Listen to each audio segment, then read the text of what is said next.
My fiancé insisted I give her parents shares in my business before our wedding, when I never thought the woman I was about to marry would demand I hand over a piece of my company to her parents as a wedding gift.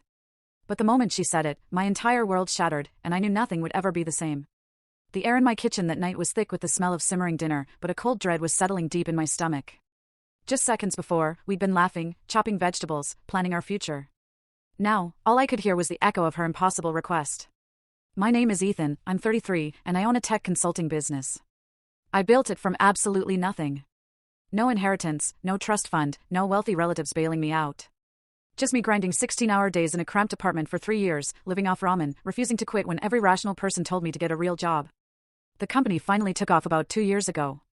We landed a major contract with a healthcare network, then another with a logistics firm. Suddenly, I had 12 employees, actual office space, and enough profit that I could finally breathe without checking my bank account every morning. I met Chloe about 18 months ago at one of those sterile hotel ballroom networking events where everyone pretends to care about each other's elevator pitches. But she was different. Confident in a way that didn't feel forced, laughing at the absurdity of the whole scene. When she walked up to me and said, "You look like you'd rather be literally anywhere else," I knew I liked her immediately. We started dating, and things moved fast. She was ambitious, driven, working in marketing for a mid-sized firm, and she seemed to understand the entrepreneur lifestyle in a way most people didn't. Or at least, I thought she did. 6 months in, I proposed at this little restaurant we'd gone to on our first real date. She said yes, and suddenly we were planning a wedding for the following spring, about 15 months away, which felt reasonable for getting everything organized. The wedding planning started simply enough, but Chloe gradually took control of every detail: the venue, the flowers, the catering, the guest list. Honestly, I didn't mind.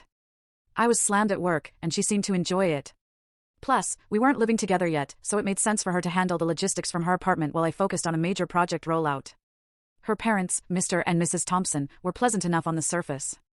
Her mom always smiling and asking about the business, her dad mostly quiet but supportive. They lived about an hour away in a nice suburban house, comfortable but not wealthy.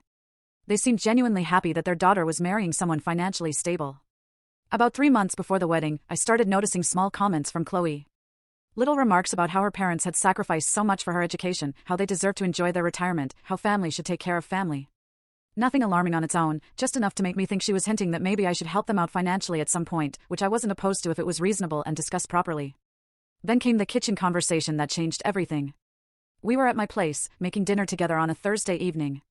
She was chopping vegetables, and I was dealing with the chicken, and she brought it up so casually that I almost didn't catch the weight of what she was saying. Bottom left of screen, click full story.